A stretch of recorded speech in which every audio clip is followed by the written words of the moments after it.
Hello, and firstly I'd like to thank everybody for inviting me here, that I have the zchus to be here, but more than that, a very special thank you to all of you for inviting me, because it's Hoshana Rabbah, and tonight we will speak on Hoshana Rabbah, and I have a very special gratitude to everybody who has come to join us and who is listening here.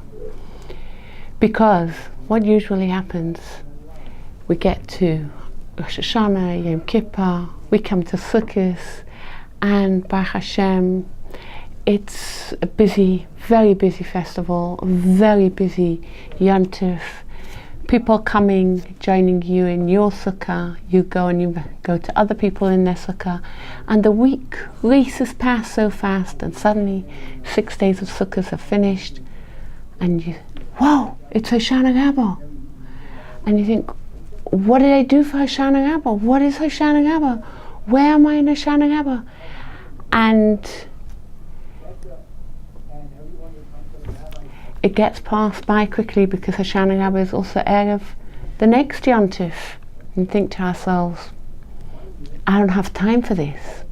But this year, with having been invited, I've had to think about Hoshana Rabbah before Hoshana Rabbah, and I'm very grateful to all of you for giving me that opportunity.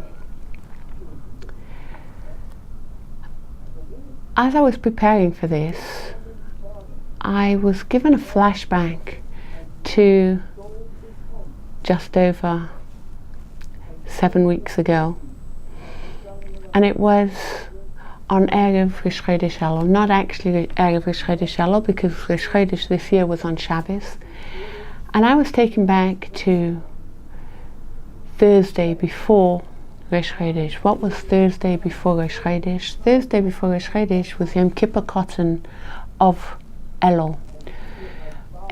Almost every Rosh Chodesh, the day before the first day of the new month is called Yom Kippur cotton. That means we make a small Yom Kippur. Before each month we say the special slichos, the special prayers of the 13 attributes of Hashem Hashem. We say Hashem Nubagadnu, because to get through a whole year without Yom Kippur, that's so. Before most new months, we have a Yom Kippur cotton, and before Elul we have one too. But because Shabbos was Rosh Chodesh, so we moved it to Thursday. And my husband goes every Yom Kippur cotton almost to the Kaisel, but we decided, being it Elul, we'll go as a family. So we all chipped off and trotted off, and we came to the Kaisel about half an hour before the actual time when they start the prayers of Yom Kippur cotton. And we didn't stand at the plaza, we went in to where the tunnels are, and there's a ladies section, an inside ladies section, and it's on top of the men's section, which is inside, and you follow. And I came and I was amazed. In front of me this was nearly half an hour before the actual time when it started. The place was full. Every chair was taken, people were standing. There was well over 200 to 300 women at least there, and they were still coming. And as I looked down into the men, there were close to 700 or 800 men, and the people were saying Tehillim already, and the people were getting ready for this minyan which was to start. And there was some tefillas they were saying, the prayer from the Shlah, and it was getting very warmed up. And then came the Ashrei Yoshvei Veisecha, the beginning of Mincha, and the beginning of the Yom Kippur cotton davening. And here we had 700-800 men. Sorry, excuse me.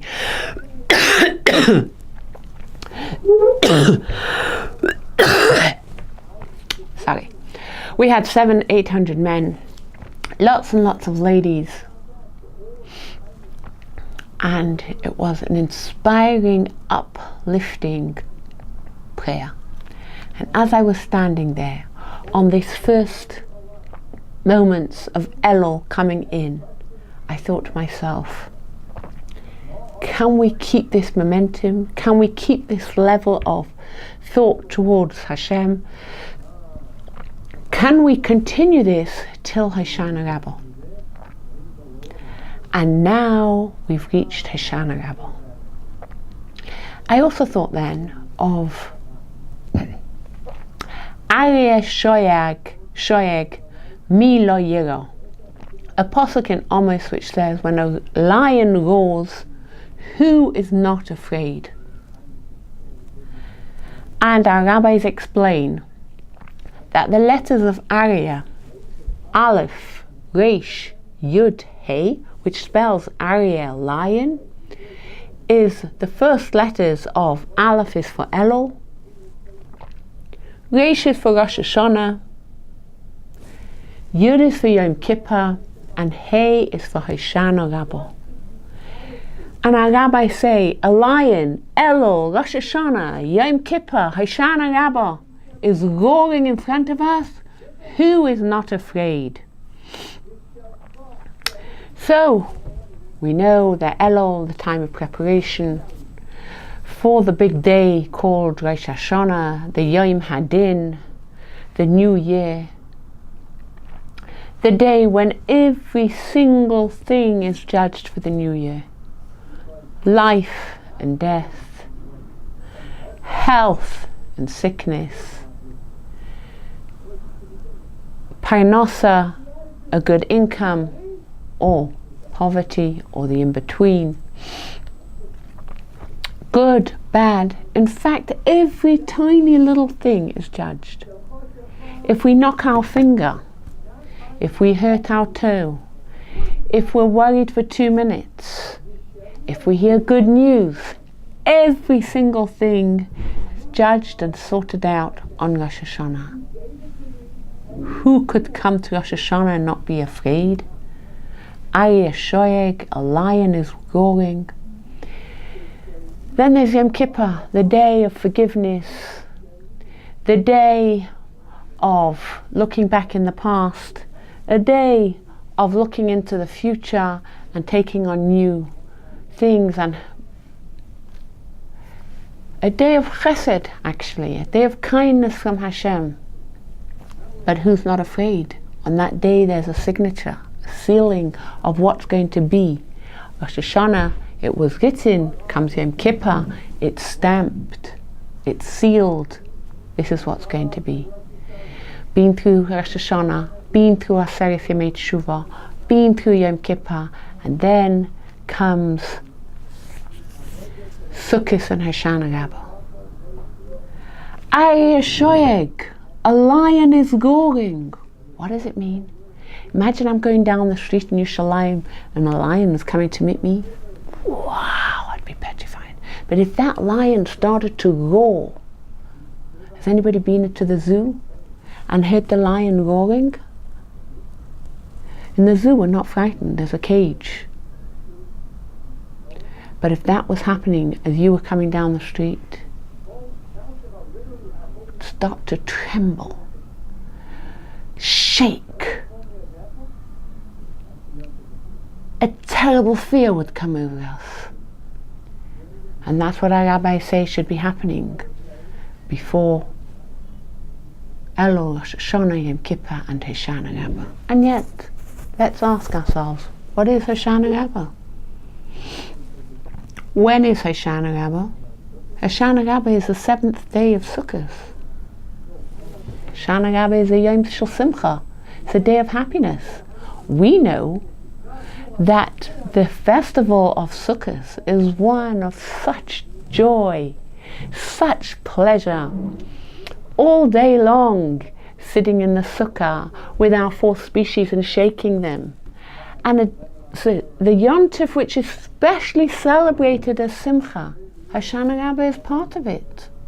It's one of the days. We sit in the sukkah, We shake the Arba Minim, we shake the 4 species. We daven our Sukkot davening. The prayers of Hoshana Rabbah are extra, but they are the same prayers as the whole week. And so we can say, what is Hoshana Rabbah? Is it Sukkot? Is it Yom Shel Simcha? Or is it part of this lion coming to face us, roaring at us in front of us? What is Hoshana Rabbah? Shimshon Pincus asks an amazing question. In fact, I don't know how I hadn't thought of it till now. He was once asked, this is just by the way, he was once asked to speak in Elul, and he got up and he said that the thing he thinks is the most relevant thing to speak about is Hoshana Rabbah. This was in Elul.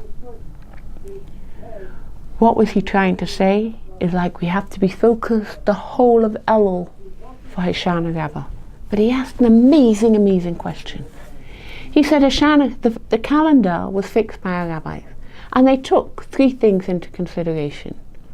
One is that Yom Kippur can't be on Friday. The other is that Yom Kippur can't be on Sunday.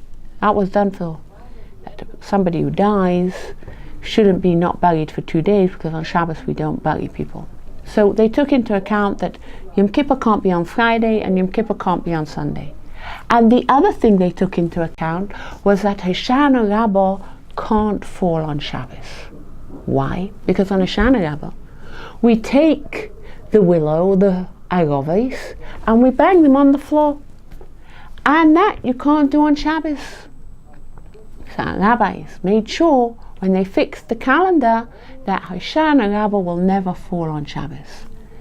Now, this idea of banging the willows, the aroves, on the floor, it's not written in the Torah.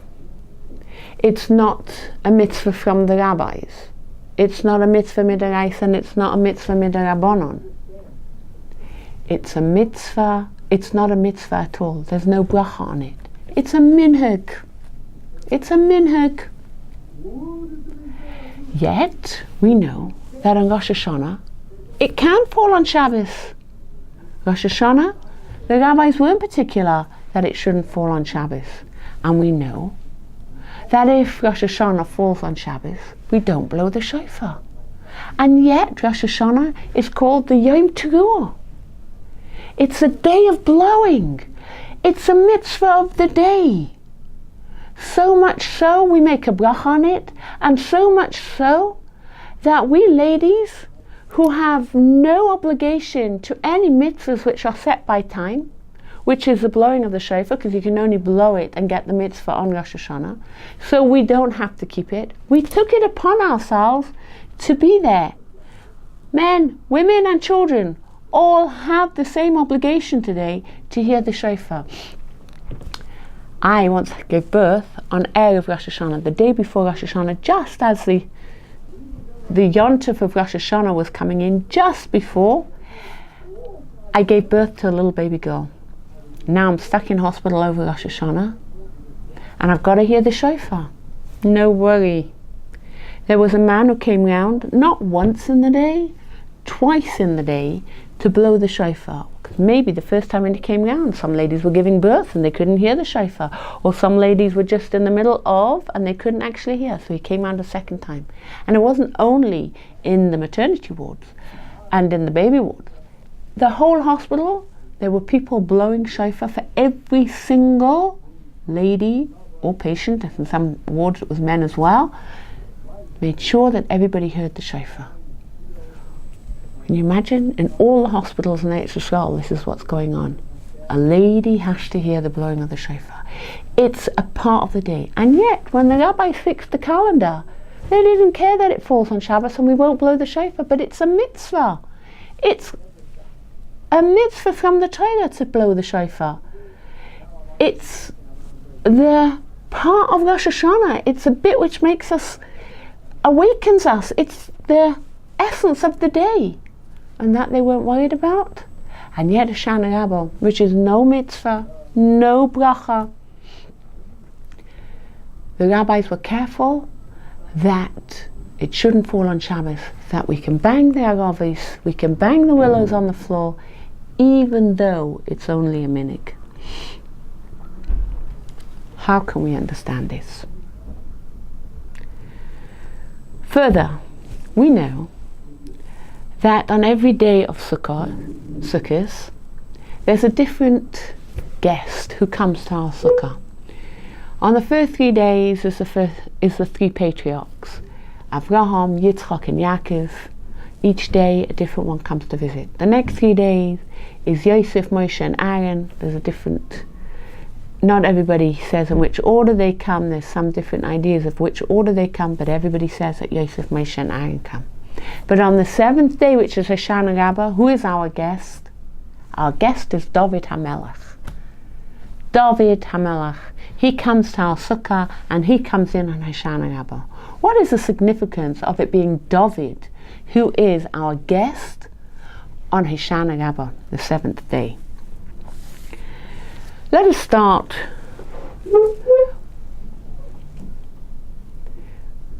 we also know, let's just ask one more question. We also know that Hoshana Rabbah is called the Yom Arava. We take the aravis and we bang it on the floor. And I ask you why? Why the arava? What is the significance of this arava that we take it?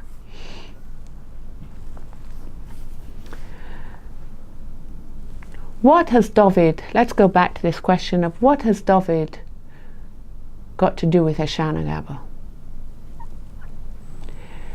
David made the Tehillim, the Psalms. He was the one who put together all the Psalms. He didn't make all of them. And his being was in this is Va'ani Sefilo. And he says it in Perek Kuf Tes in chapter 109. He says Va'ani Sefilo. What does David mean by this Va'ani Sefilo? And the parable that's given is of a very poor pauper standing at the street corner, and he's wearing things which you can hardly call clothes. He's mute, he can't talk, and he stands there with his hand out.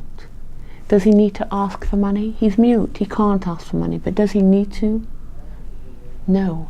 His whole being, his whole standing there, the way he's standing there, shows that he needs money. That is what David says. Va'ani Sefilo. It's not that I daven. It's not that I like to pray. It's Va'ani Sefilo. My whole being is prayer. My whole essence is prayer. I am a piece of prayer. When you look at me, I represent what prayer is. And David had a hard life, and he prayed and prayed and prayed, always.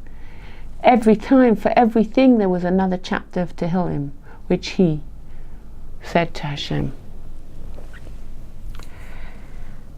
I have some grandchildren, and from one son I have a group of boys, and for my daughter I have a granddaughter and then the boys. This little granddaughter is very feminine, and these boys from my son are very boys. So they all came to play one day in our place, and of course boys will be boys, and they decided they were all firemen. And so they were doing all, I don't know what, they had this, imagination of this huge fire burning over there, and they were pulling their hoses and they were spraying it. My little granddaughter, very sweetly, she walks over and she sort of coming in their way, and they start to shout, move, there's a fire, where the firemen were taking. they were so firemen. They were firemen. This little girl just like took a back and ran. She was so frightened of this fire that was burning there. And I saw her looking in like absolute amazement. But they were firemen and they were real. That is what David HaMelech says. V'ani sefilo. He wasn't acting it out, but he was real. He felt his whole being was tefillah. So Hoshana Rabbah, is it a day of simcha? Is it a day of yira? It's a day of tefillah, a day of joy, a day of fear, a day of prayer. We've been taking now for the whole week the Arba Minim, the 4 species, the lulav, which we know is part of the palm tree. It, says our rabbis, represents the spine, long and thin, and represents the spine. It has a taste, the dates, but it has no smell. The esrog represents the heart. It has a taste, it tastes beautiful, and it smells beautiful. The hadassim, they smell beautiful, but they have no taste. The myrtles, they have no taste. And they represent our eyes. And then comes the willow, the agava. No taste, no smell, and looks like the mouth. And our rabbis say the lulav, it represents the Talmidei Chachamim, the people who sit and learn, but they have no ma'asim tovim, no good deeds. The esrog, which has taste and smell, it is the people who sit and learn, and they have good deeds. The hadassim, the myrtle, it has a nice smell, that's like good deeds, but it doesn't sit and learn. And the poor little willow doesn't sit and learn, but like the person who doesn't sit and learn, it's like the person who has got no good deeds. Got good deeds. Furthermore, we know anybody who's seen any man buying the lulav of the esrog, check the lulav at the top, make sure it's not split. Check the esrog with a magnifying glass, put it through the light. Willing to pay who knows how much money for an expensive, good, nice size, right color, no dots on it, not black, not this, not that, for the esrog. Pay a lot of money for their lulav. And they're packed carefully, and the hadassim too. People are checking them, they've got 3 leaves all the way down, they measure them to make all sorts of... When it comes to the aravas, people pay out $1, $2, a few dollars, whatever it is, a few shkalim, and they take the aravas, give it a quick peep. What is it? It's grown by the water. There's almost no laws about the aravas at all. Yes, the Gemara says that it shouldn't be a safsufa, which is the same as an arava, but grown up on the mountain. It should be low down because it's so humble and not got so much value, and it should come from a place where we can get that lesson from it. But why the arava? You know, the spine is the mind, the heart is the emotion, the eyes are the desires, and then comes the willow, which is the mouth. The mouth. We unite all that together. But on Hoshana Rabbah we take the mouth and we take it separately. And we use this day of Hoshana Rabbah as a yom of tefillah, a day of prayer, the day which this is what the arava represents. It represents prayer. It represents tefillah. like David HaMelech. Somebody came to his Rav, his rabbi, and he said to him, Rabbi, my life is just so difficult. Financially it's difficult. My wife is sick. My children have got problems. My life is just so miserable. And the rabbi said to him, listen, we're coming up to Sukkot now. You've got 8 days to say Hallel, to daven to Hashem and say, honor Hashem. When you get to that part of Hallel, pray with all your concentration. Give it everything you've got. And hopefully by after Sukkot, some things will be looking up. So, the man goes home, comes to Sukkot, and every day, with all his heart and soul, with all that his being, he davens, honor Hashem, Hoshanah, please Hashem, please save. Honor Hashem, Hatzlichana, please Hashem, make life successful. And it comes after Sukkot and nothing had changed. So of course he goes back to his rabbi and he says, you know what, I really concentrated. I really put my heart and soul into the prayers. And the rabbi said to him, to which prayers did you put your heart and soul? He said, like the rabbi said, honor Hashem Hoshanah, honor Hashem Hatzlichana. And the rabbi said, no. Honor Hashem, I wasn't referring to honor Hashem Hoshanah. I wasn't referring to honor Hashem Hatzlichana. I was referring to honor Hashem ki ani avdecha. Please Hashem, because I am your servant. I was meaning to say, make yourself into a servant into Hashem for a week. Make Hashem into your king for the week. And then you can see the Yeshua. We have been saying the Psalm 27 since beginning of Elul, right through after the morning prayers, after the evening prayers, we say Psalm 27, right up until today. And the last posuk, the last sentence of that chapter is Kaveh el Hashem, Chazak v'yamit libecha, v'kaveh el Hashem.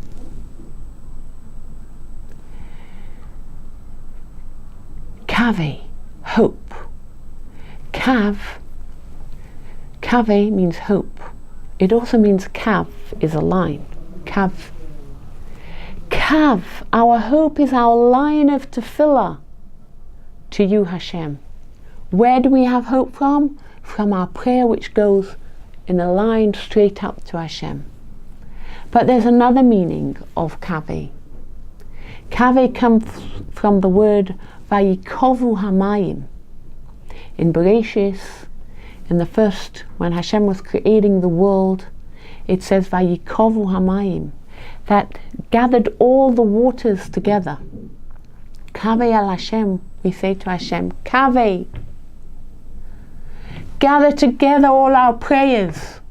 Gather together all our tears. Demoiseinu b'noit chaliyos. Vatosim demoiseinu b'noit chaliyos. Take all our tears from Rosh Hashanah, our tears from Yom Kippur, our tears from Hoshana Rabbah.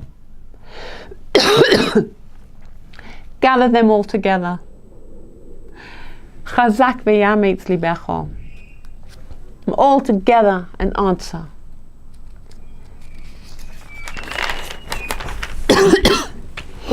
It's not a matter of quantity, it's a matter of quality.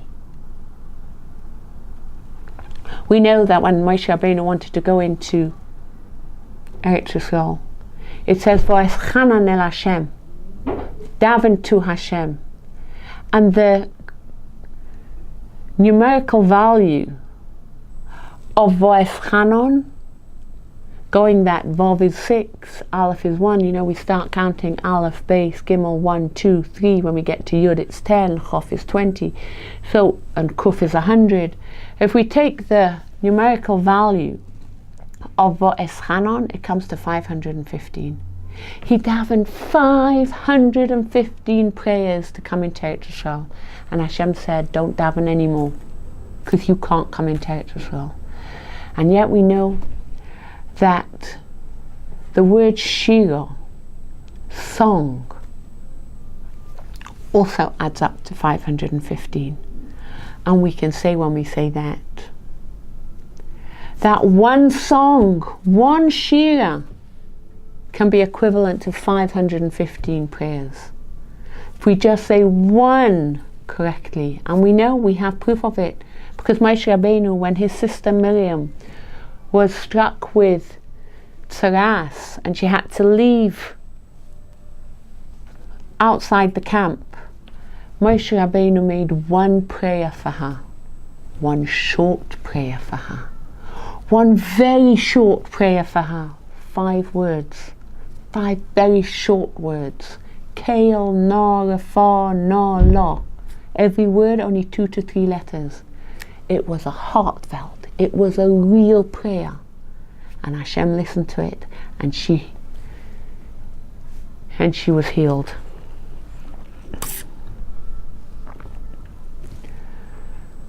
What is Hoshana Rabbah? Let's give a mashal of a king, a very merciful king, who comes out and he has to judge one of his subjects. And he judges his subject and he sees, not sure. He says, you know what, let's not judge fast. Let's give it a few days. Maybe some more evidence will come up in his favor. Maybe he'll bring up some more things that will help him to be judged for the best. And so a few days later, the court case opens again, and this time, very reluctantly, the king has to stamp it, his evidence, as not so marvelous. But he decides that he's not going to actually hand out this letter. Maybe somehow something will happen and change it. And it comes a week later, and he tells it's time to take this to the guilty, and let him see what he's been judged for and what his punishment's going to be. And as the officers come with this letter, sealed by the king, they come to a home where they see that everything is running exactly like the king desires. And the only thing that this man has got in mind is, what if I do it like this, will it be best for the king, or will it be doing like this? And they quickly come running back to the king, and they say to the king, there's been some major change. He's totally your servant. He's totally your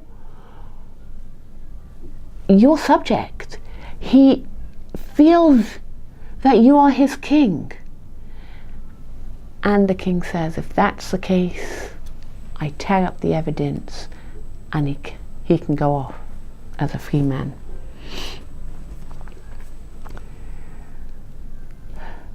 We asked, why was the calendar fixed so that Hoshana Rabbah can't be on Shabbos, and yet Rosh Hashanah can fall on Shabbos? For exactly the reason that Rosh Hashanah is a mitzvah. We have to do it. Hashem says, blow the shofar, we have to blow the shofar. Hashem says, it's a Yom Teruah. It's a mitzvah, you've got to do it. We don't have choice. We don't have choice whether to listen to the shofar or not. We don't have choice whether we blow the shofar or not. But when it comes to Hoshana Rabbah, we do have choice. It's a minhag. No bracha on it. It's not a mitzvah command. What shows more love for the king? When you're doing what he commands, or whether we're doing what we chose to do because we love Hashem, we love the king? When we take things on ourselves, when we take a minhag, and that, says of Shimshon Pincus, is not commanded not by the rabbis, not by Hashem. It's just a minhag, and we took it upon ourselves. He said, that we can't stop, because that shows much greater love to the king than the blowing of the shofar. The blowing of the shofar was the command of the king, but the banging of the Hoshanahs, of the willows, that we took upon ourselves. That, he says, is like our love to Hashem, our kiss to Hashem. That proves that we're really his subjects, not the blowing of the shofar. The day of Hoshana Rabbah is a day of tefillah. It comes after we've said, Ono Hashem ki ani avdecha, for a whole week. For a whole week, for a whole month, we've been shouting that Hashem is our king. And then on that day we can call out, Hoshanah, Hoshanah, save us. Save us. And how do we say when somebody is drowning, what do they shout out? Help, help, help.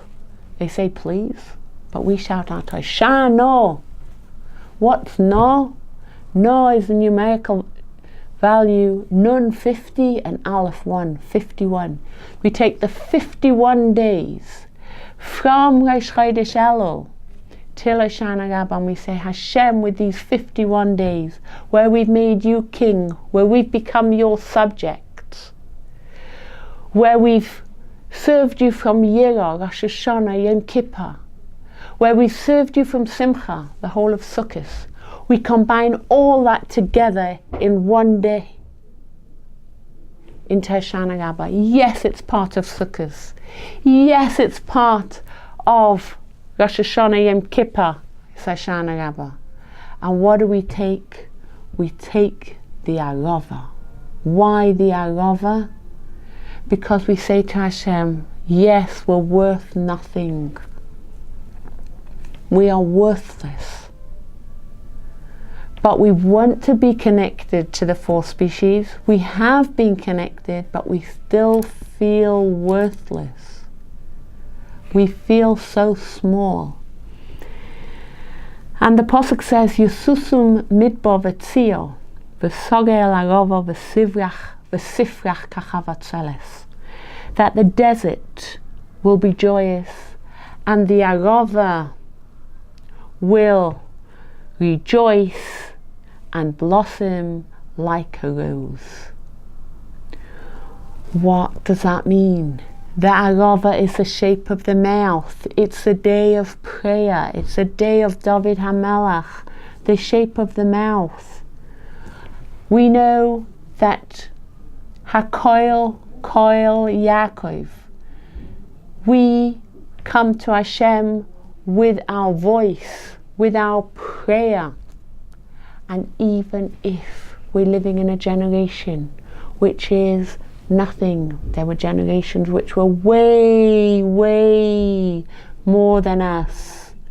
We're living in a generation where we're almost nothing. We're just an Arava. We are people who are nothing. We can hardly learn anymore. We hardly have any good deeds anymore, and we say, Hashem, Hoshanah, please save us. Why? Because to Hashem, HaKoil Yaakov, it's irrelevant whether it's a Talmud Chacham, whether it's somebody learned or somebody with good deeds, whether it's both together or one or each. None of that is important. If we are part of the Jewish people, then HaKoil Yaakov, then the Kav of Tefillah, the Kav El Hashem, the Ani Tefillah, which David is in Hoshana Rabbah, that's what we are.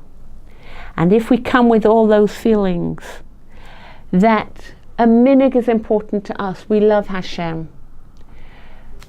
that Hoshana Rabbah is partially fear and partially simcha, that we are connected with the four species, we shake them on that day, and we also feel so small. That the mouth, which is tefillah, we come with all that on Hoshana Rabbah, and we say to Hashem, seal us for a good year. And you know that after we've banged the Aravis, we say, Besose habarzel. Ben that you should break away the iron which is between us and between you. That's what we say. Besose habarzel. Take away that cage. The cage makes us not frightened of the Rebbeinu Shalom. The lion in a cage, we're not frightened even when it roars. We say, take away that cage. And if we take away that cage, then we can face Hashem. Yes, it's an area. Yes, we have the fear. Yes, it's Hoshana Rabbah with simcha, fear and joy. The most important is it's with our mouth, the arova, and we daven and pray that Kavi al Hashem. Gather together all our tears of these 51 days.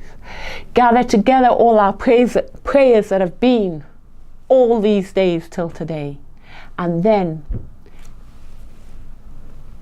any verdict which was against us will be torn up. And even if we were signed not for the best on Yom Kippur, we have that opportunity on Hoshana Rabbah. And then we hope and we daven and we bless everybody that we should be finished off and sealed for a good year, a year with blessing, with sustenance, with finance, with health, with children for those who need it, with getting married for those who need it, for everything that's needed that's good. Hashem should bench us all. He should bless us all. Everybody who's here and everybody in the whole world should be blessed with a good year, and we should be, that we merit that this year should be the year when Mashiach joins us and we have the Geula Shalema B'mheira B'yameinu Amen. And I wish you all a very good Yontif. After we have reached this level of Hoshana Rabbah, we can now face tomorrow Simchas Torah, the day where we dance with the Torah. We've done the fear, we've done the joy, we take both together and we can dance with the Torah, with Hashem.